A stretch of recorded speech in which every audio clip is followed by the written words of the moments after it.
Hello नमस्कार. Red chilli lifestyle या चॅनलवरती तुम्हा सर्वांची पुन्हा एकदा खूप खूप स्वागत आहे. जेवणानंतर पचनासाठी उपयोगी असं काही हवं आहे का? तर मग आज आपण बनवणार आहोत घरच्या घरी बनवलेली अतिशय चविष्ट आणि पाचक अशी मुखवासची रेसिपी, मसाला बडीशोपची रेसिपी, की जी लहान मुलांपासून अगदी वृद्धांपर्यंत सर्वांनाच खाता येते. खूप चटपटीत चविष्ट अशी लागते आणि विकतपेक्षा खूप कमी खर्चात आपल्यालाही बनवता येते. हा मुखवास 2 ते 3 महिने तुम्ही हवाबंद डब्यामध्ये स्टोअर करू शकतात. ह्या बडीशोपचे खूप फायदे आहेत. जेवणानंतर फक्त 1 चमचा बडीशोप खाल्ली तरीही तुम्हाला ॲसिडिटीपासून सुटका मिळेल, गॅसेस होणार नाहीत, पचनसंस्था सुधारेल, अजून बरेच काही फायदे आहेत. ही बडीशोप बनवताना कोणते कोणते पदार्थ वापरायचे, किती प्रमाणात घ्यायचे आणि याला कशा प्रकारे रोस्ट करायचे, हे सर्व आपण आज ह्या रेसिपीमध्ये बघणार आहोत. चला तर मग पटकन रेसिपीला सुरुवात करूया. तर बडीशोप बनवण्यासाठी सर्वात प्रथम मी इथे एक बाउल घेतलेला आहे आणि काळं मीठ पावडर घेतलेले आहे. तर आपल्याला ह्या बाउलमध्ये 3 चमचे काळं मीठ पावडर घ्यायचे आहे. काळं मीठ हे आपलं पचनशक्ती वाढवतो आणि पोटातील गॅस कमी करतो. खवखव ॲसिडिटीवरही उपयोगी. नैसर्गिक आणि सौम्य चव देणारे मीठ पाचक पदार्थात नेहमी वापरले जाते. तर आपण एका बाउलमध्ये 3 चमचे काळं मीठ पावडर घेतलेले आहे. आता ह्यामध्ये आपल्याला थोडं पाणी टाकून हे मीठ पूर्ण विरघळून घ्यायचे आहे. या ठिकाणी मी जवळजवळ अर्धा फुलपात्र पाणी वापरलेले आहे आणि छान मिक्स करून आपल्याला हे झाकून ठेवायचे आहे, जेणेकरून मीठ पूर्ण पाण्यामध्ये विरघळून जाईल. तोपर्यंत आपण पुढची प्रोसेस कंप्लीट करूया. तर इथे मी 200 ग्रॅम बडीशोप घेतलेली आहे.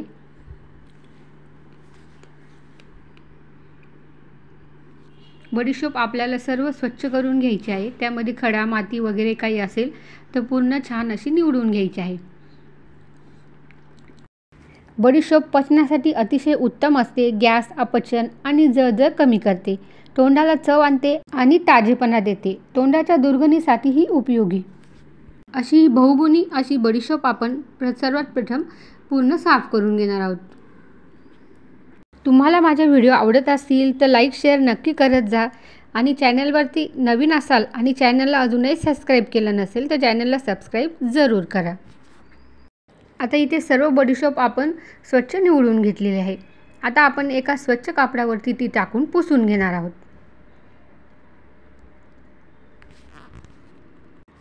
जेणेकरून बाजारात लागलेली सर्व धूळ वगैरे निघून जाईल.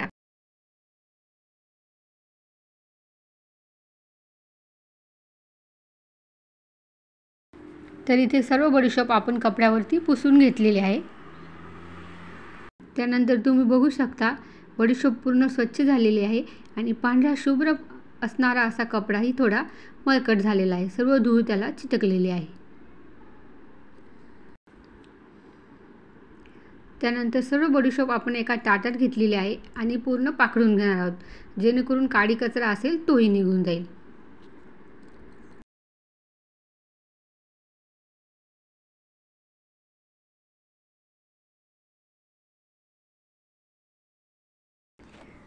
त्यानंतर खडा वगैरे असेल ते पण आपण पूर्ण निवडून घेणार आहोत.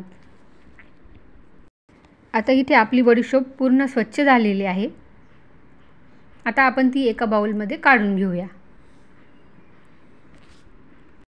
त्याच पद्धतीने आता इथे मी 50 ग्रॅम ओवा घेतलेला आहे. ओवाही आपल्याला ह्याच प्रोसेसने स्वच्छ करून घ्यायचा आहे. फक्त ओवा आपल्याला कपड्यात टाकल्यानंतर थोडा हळुवार हाताने प्रेस करायचा आहे.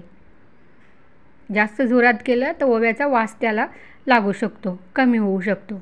त्यामुळे हळुवार रीतीने आपल्याला तो चोळून घ्यायचा आहे.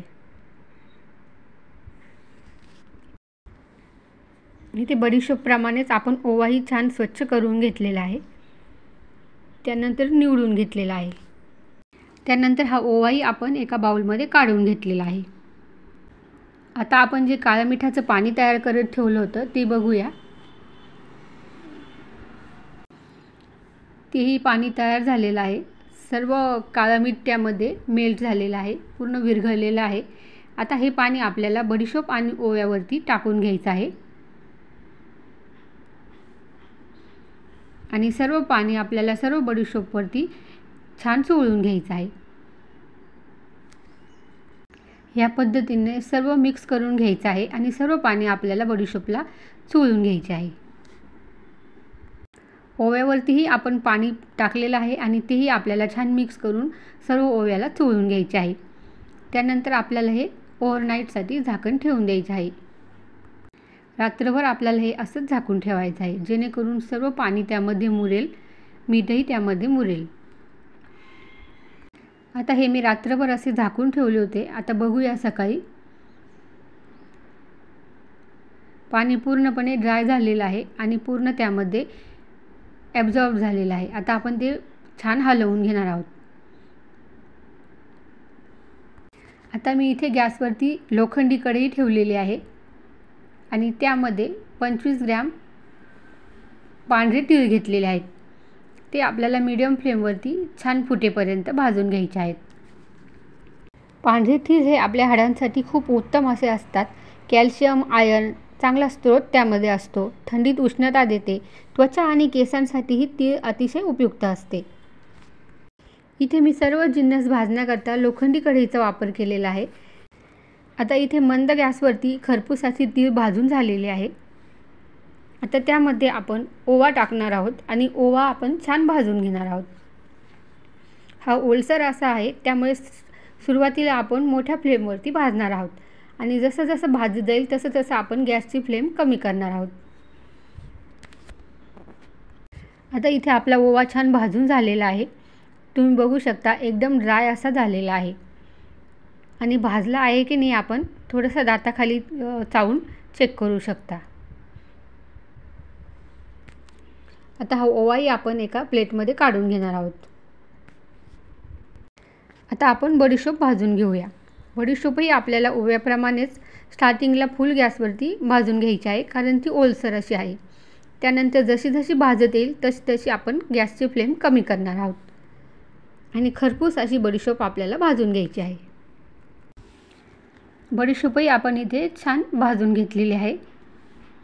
तीही आपण आता एका ताटामध्ये काढून घेणार आहोत। आता त्याच कढईमध्ये आपण जवस भाजून घेणार आहोत। इथे मी 10 ग्रॅम जवस घेतलेले आहे, फ्लेक्सीड घेतलेले आहे। तेही आपल्याला मीडियम फ्लेमवरती छान तडतडेपर्यंत भाजून घ्यायचे आहेत। आता इथे जवसही आपण छान तडतडेपर्यंत भाजून घेतलेली आहे। तर जवसही आपण भाजल्यानंतर लगेचच कढईतून एका प्लेटमध्ये काढून घेतलेले आहे। आता इथे सर्व जिन्नस आपण भाजून घेतलेले आहेत। आता आपण हे सर्व थंड करून घेणार आहोत। थंड झाल्यानंतर आपण हे छान मिक्स करून घेणार आहोत। आता इथे आपली पाचक बडीशोप मुखवास तयार झालेला आहे। काहीही झंझट न घेता घरच्या घरी आपली पाचक बडीशोप तयार झालेली आहे, जी लहान मुलांपासून वृद्धांपर्यंत सर्व खाऊ शकतात। जर घरात वयस्कर लोक असतील आणि चावायला त्रास होत असेल तर हीच बडीशोप तुम्ही मिक्सरला लावून याची पूडही तयार करून घेऊ शकता। आता थंड झाल्यानंतर आपण हवाबंद डब्यामध्ये 2 ते 3 महिने स्टोअर करू शकता। हा व्हिडिओ तुम्हाला कसा वाटला कमेंटद्वारे नक्की कळवा। व्हिडिओ आवडल्यास लाईक करा, कमेंट करा, शेअर करा आणि चॅनलवरती नवीन असाल आणि चॅनलला अजूनही सबस्क्राईब केलं नसेल तर चॅनलला सबस्क्राईब जरूर करा। भेटूया पुन्हा एका नवीन रेसिपीसोबत। तोपर्यंत धन्यवाद।